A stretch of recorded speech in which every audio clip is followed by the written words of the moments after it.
इस वीडियो में हम डिस्कस करेंगे इनकम टैक्स की कितनी रिटर्नें प्रोसेस हो रही हैं, टैक्स पेयर को कैसे रिफंड मिल रहा है और कुछ नई इनकम टैक्स की जजमेंट और सर्कुलर जो कि डिपार्टमेंट के द्वारा जारी किए गए हैं या हाई कोर्ट के द्वारा इशू किए गए हैं।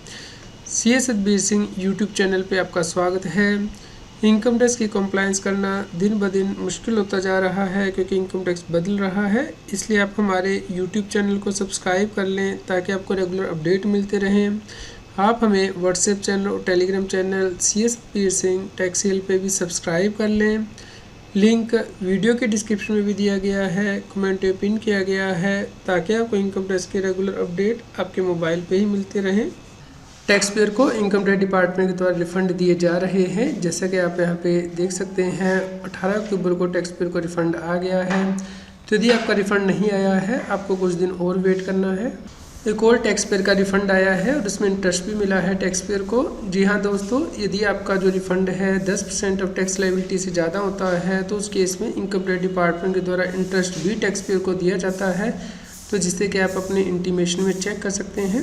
दोस्तों, यदि आपके अगेंस्ट कोई ऑर्डर पास किया गया है, इनकम टैक्स डिपार्टमेंट के द्वारा इंटीमेशन दिया गया है जिसमें कि आपकी डिमांड निकल गई है गलत तरीके से, तो उस केस में आप अपील फाइल कर सकते हैं। ये अपील आप ऑनलाइन ही फाइल कर सकते हैं इनकम टैक्स के पोर्टल पे। इसके लिए आपको फ़ोन नंबर 35 फिल करना होता है। CIT अपील के पास आप अपील फाइल कर सकते हैं। इसके लिए कंप्लीट वीडियो इनकम टैक्स के यूट्यूब चैनल पे उपलब्ध है। यदि इनकम टैक्स रिटर्न में कोई डिफेक्ट होता है तो इसके लिए इनकम टैक्स डिपार्टमेंट के द्वारा आपको नोटिस जारी किया जाता है। आपको विद इन टाइम उस डिफेक्ट को रिमूव करना होता है। तो इसके लिए भी complete video income tax department के यूट्यूब चैनल पे उपलब्ध है कि आपको डिफेक्टिव रिटर्न का यदि नोटिस मिलता है तो उस केस में रिस्पॉन्स कैसे फाइल करना है, तो आप इसे रेफ़र कर सकते हैं। इनकम टैक्स रिटर्न को फाइल करते हुए टैक्स पेयर को बहुत से प्रॉब्लम आती हैं, तो इसके ऊपर भी complete video income tax department के यूट्यूब चैनल पे उपलब्ध है कि जब आप ITR फाइल कर रहे हैं तो उस वक्त यदि आपको कोई इशू आता है तो उससे आपको कैसे रिजोल्व करना होता है, तो आप इस वीडियो को ज़रूर देखें। दोस्तों, जिन व्यक्तियों का टैक्स ऑडिट हुआ है उन्हें इनकम टैक्स की रिटर्न 31 अक्टूबर तक फाइल करनी है, लेकिन आप ये इंश्योर करेंगे आप AIS और TIS को पहले ही डाउनलोड कर लें क्योंकि इनकम टैक्स की वेबसाइट सही से काम नहीं कर रही है और टैक्स पेयर AIS और TIS को डाउनलोड नहीं कर पा रहे हैं। तो आप इंश्योर करें कि जैसे ही साइट काम करना स्टार्ट कर दे आप अपने 26 AIS TIS को डाउनलोड कर लें और इसके लिए ग्रीवेंस जरूर लॉन्च करें इनकम टैक्स के पोर्टल पर। बहुत से टैक्स पेयर इनकम टैक्स की वेबसाइट को भी एक्सेस नहीं कर पा रहे हैं, जिसकी वजह से कि वो टाइमली रिटर्न नहीं फाइल कर पा रहे हैं। तो इसके लिए आपको स्क्रीनशॉट लेके इनकम टैक्स डिपार्टमेंट के हेल्प डेस्क पे जरूर भेजना है और इसका रिकॉर्ड रखना है ताकि आप ये प्रूव कर पाएँ कि आपने timely income tax return file करने की कोशिश की है और आपके ऊपर लेट फीस ना लगाई जाए। यदि आपका टैक्स ऑडिट हुआ है तो आप इंश्योर करें कि जल्द से जल्द रिटर्न फाइल करें, 31 अक्टूबर का वेट ना करें। इनकम टैक्स डिपार्टमेंट के द्वारा जल्द ही ई-फाइलिंग पोर्टल को अपडेट किया जाएगा और नया वर्जन लॉन्च किया जाएगा ताकि इनकम टैक्स की रिटर्न जल्दी प्रोसेस हो सकें, जल्दी टैक्स पेयर को रिफंड दिया जा सके। तो इसके लिए इंटरनल कमेटी का गठन किया गया है जो कि डिफरेंट व्यक्तियों से व्यूज़ लेंगे कि उन्हें क्या प्रॉब्लम आ रही है ITR फाइलिंग से रिलेटेड, और उसके बाद इनकम टैक्स डिपार्टमेंट नया प्रोजेक्ट 3.0 लॉन्च करेगी और इनकम टैक्स के पोर्टल को अपडेट करेगी। यदि किसी टैक्स पेयर का इनकम टैक्स के किसी सेक्शन के अंतर्गत TDS कटा है या फिर TCS कलेक्ट हुआ है तो वो अपने सैलरी या फिर पेंशन के टैक्स से इसकी एडजस्टमेंट क्लेम कर सकता है। इसके लिए उसे अपने एम्प्लॉयर के पास फ़ोन नंबर 12BAA फाइल करना होगा। तो इसके लिए CBDT के द्वारा डिटेल नोटिफिकेशन जारी कर दिया गया है। यदि इनकम टैक्स का नोटिस कि डेड पर्सन के नाम से इशू किया जाता है तो वैलिड नहीं होगा। इसके लिए हाई कोर्ट ने इंपॉर्टेंट डिसीजन दिया है। दोस्तों, इस केस में जो इनकम टैक्स ऑफिसर है वो डेड व्यक्ति के नाम से नोटिस जारी नहीं कर सकता है, लीगल हेयर के नाम से ही नोटिस जारी किया जाता है। तो इसलिए आपको इंश्योर करना है कि जब भी आपको इनकम टैक्स का नोटिस मिले तो आप उसे ध्यान से चेक करें कि वो किसके नाम से इशू किया गया है। दोस्तों, जब इनकम टैक्स डिपार्टमेंट इंटीमेशन जारी कर देता है तो उसके बाद भी आपकी रिटर्न चेक की जा सकती है, जिसके हम स्क्रूटनी असेसमेंट कहते हैं। तो तो यहाँ पे टैक्स पेयर की रिटर्न को चेक किया गया। टैक्स पेयर ने कैपिटल गेन से एग्जम्पशन क्लेम की थी, यानी कि उसने प्रॉपर्टी सेल की थी और फर्दर उसने इन्वेस्टमेंट कर दी थी प्रॉपर्टी में, तो उसने कैपिटल गेन की एग्जम्पशन क्लेम कर ली थी।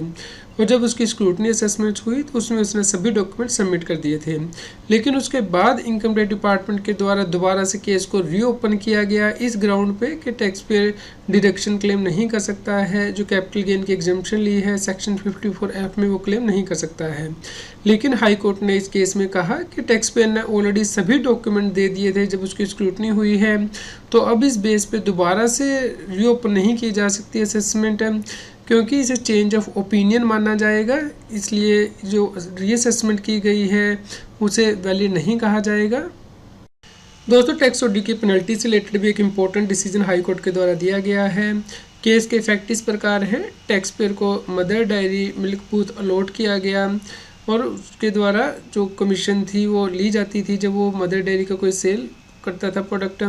इस केस में असेसिंग ऑफिसर के द्वारा देखा गया कि एसएससी के बैंक अकाउंट में 2,46,00,000 रुपये से ज़्यादा जमा हुए हैं, तो असेसिंग ऑफिसर ने इसे टैक्स पेयर की टर्नओवर मान ली और टैक्स ऑडिट नहीं कराने की पेनल्टी लगा दी।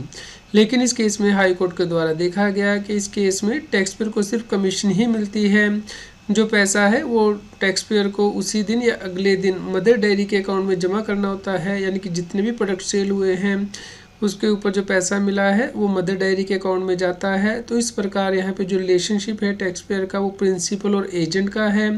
तो टैक्स पेयर को सिर्फ कमीशन इनकम ही मिली है जो कि 4,62,000 रुपया है, इसलिए इस केस में टैक्स पेयर को टैक्स ऑडिट कराने की आवश्यकता नहीं है और ना ही पेनल्टी लगाई जा सकती है इनकम टैक्स ऑफिसर के द्वारा। 18 अक्टूबर को 1,92,000 से ज़्यादा इनकम टैक्स की रिटर्नें प्रोसेस हुई है और यदि आप 18 अक्टूबर तक टोटल रिटर्नें देखते हैं तो 7,42,00,000 रिटर्नें प्रोसेस हो चुकी हैं। और यदि आप डे वाइज डेटा देखते हैं जो कि आप अपनी स्क्रीन पे देख सकते हैं तो आप पाएंगे कि डिफरेंट डेट्स पे डिफरेंट रिटर्नें प्रोसेस की गई हैं। तो पिछले 59 दिनों में 2,47,00,000 रिटर्नें प्रोसेस हुई हैं। जो एवरेज नंबर ऑफ ITR हर रोज प्रोसेस होती है वो डिक्रीज़ हो चुकी है। टोटल रिटर्नें वेरीफाई हुई हैं 7,77,00,000, जिसमें से 7,42,00,000 प्रोसेस हो चुकी हैं। तो 35,00,000 रिटर्नें ऐसी हैं जो कि अभी भी प्रोसेसिंग के लिए पेंडिंग है। 18 अक्टूबर तक 7,90,00,000 रिटर्नें फाइल हो चुकी हैं, जिसमें से 7,70,00,000 वेरीफाई हुई हैं और 7,42,00,000 प्रोसेस हो चुकी हैं। तो 95% रिटर्नें प्रोसेस हो चुकी हैं और 5% रिटर्न ही पेंडिंग है प्रोसेसिंग के लिए।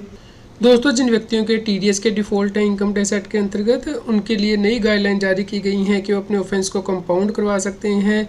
इसके लिए नया सर्कुलर CBDT के द्वारा जारी किया गया है, जिसमें कि डिटेल्ड में बताया गया है कि आप कंपाउंडिंग कैसे कर सकते हैं। तो ये सर्कुलर आप इनकम टैक्स की वेबसाइट से डाउनलोड कर सकते हैं और सभी लोगों के साथ शेयर करें ताकि वो इनकम टैक्स की कंप्लायंस कर पाएँ। उम्मीद करते हैं आपके लिए न्यूज़ यूज़फुल रही होगी। यदि आपका कोई क्वेश्चन हो तो आप हमें कमेंट करके ज़रूर बताएं। कृपया लाइक करें और शेयर करें ताकि सभी लोगों तक ये जानकारी पहुंच पाए और वो इनकम टैक्स की कंप्लायंस कर पाएँ। इनकम टैक्स की और अधिक जानकारी के लिए आप CS अदबी सिंह यूट्यूब चैनल पर जाके प्लेलिस्ट में जाके टॉपिक वाइज प्लेलिस्ट देख सकते हैं कि इनकम टैक्स में कौन से नए बदलाव हो रहे हैं, जैसे कि इनकम टैक्स अपडेट के अंतर्गत या फिर डायरेक्ट टैक्स कोड के अंतर्गत। रेगुलर टैक्स अपडेट के लिए इस चैनल को सब्सक्राइब करें। आप हमें टेलीग्राम ऐप CS अदबी सिंह टैक्सिल पर ज्वाइन कर सकते हैं ताकि आप GST और इनकम टैक्स के रेगुलर अपडेट अपने मोबाइल पर ही प्राप्त कर सकें।